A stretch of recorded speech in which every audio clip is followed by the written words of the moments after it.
سلسلہ ہے ذہنی ازمائش سیزن 10 اور سیگمنٹ ہے ایک بات توجہ کے ساتھ. وچ از دا ورلڈز ٹالسٹ ماؤنٹین؟ دنیا کا سب سے اونچا پہاڑ کون سا ہے؟ شاید آپ کے ذہن میں آئے ماؤنٹ ایورسٹ، جو کہ 29,030 فٹ اونچا ہے. ٹیکنیکلی نو. امریکہ کے شہر ہوائی میں موجود مونا کیا نامی پہاڑ 33,500 فٹ اونچا ہے.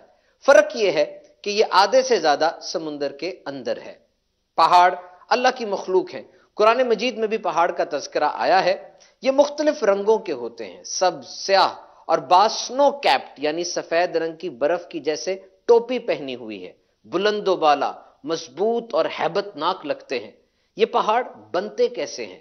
سائنس کی ایک الگ برانچ ہے جس کو جیولوجی کہا جاتا ہے، اور جیولوجسٹ کے مطابق زمین کے نیچے مختلف پلیٹس ہوتی ہیں جنہیں ٹیکٹونک پلیٹس کہا جاتا ہے.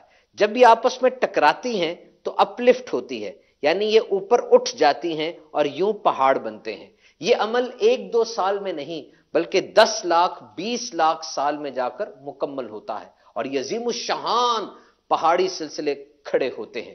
دی Himalayas stretch 1500 miles across Asia, house to 14 tallest mountain on the planet. کو ہمالیہ بر اعظم ایشیا میں 1500 میل تک پھیلا ہوا ہے، اور دنیا کے سب سے اونچے 14 پہاڑ اسی پہاڑی سلسلے میں واقع ہیں. یہ پہاڑ ہیں بہت ضروری. دنیا کا 60 سے 80% فریش واٹر، وہ تازہ پانی پہاڑوں سے آتا ہے. یہاں گلیشیئرز ہوتے ہیں. یہ برف کا ایک بہت بڑا ٹکڑا ہوتا ہے. مختلف پہاڑوں کے درمیان ایک وادی، ایک پیالہ بن جاتا ہے، اس میں پانی جم جاتا ہے. اسے گلیشیئر کہتے ہیں. دنیا کا ایک بہت بڑا گلیشیئر پاکستان میں ہنزا کے مقام پر ہے، جسے بیافو گلیشیئر کہا جاتا ہے، جس کی لمبائی 53 کلومیٹر ہے. اتنی زیادہ برف جمی ہوئی ہے. پہاڑ ہماری آب و ہوا پر بھی اثر انداز ہوتے ہیں. ہوائیں پہاڑوں سے ٹکراتی ہیں، بادل بنتے ہیں اور بارش ہوتی ہے. اہمیت اتنی ہے کہ دنیا میں 1 ارب انسان رہائش کے حوالے سے پہاڑوں پر ڈیپینڈ کرتے ہیں. 25% پودے اور جانور پہاڑوں پر رہتے ہیں.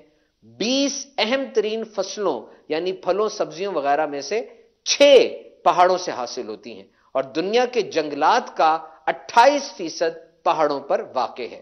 واقعی کتنی بڑی نعمت ہے. اللہ عز و جل ہمیں اپنی نعمتوں کی قدر کرنے کی توفیق عطا فرمائے. آمین بجاہ النبی الامین صلی اللہ تعالی علیہ وسلم. صلو علی الحبیب صلی اللہ تعالی علی محمد صلی اللہ علیہ وسلم.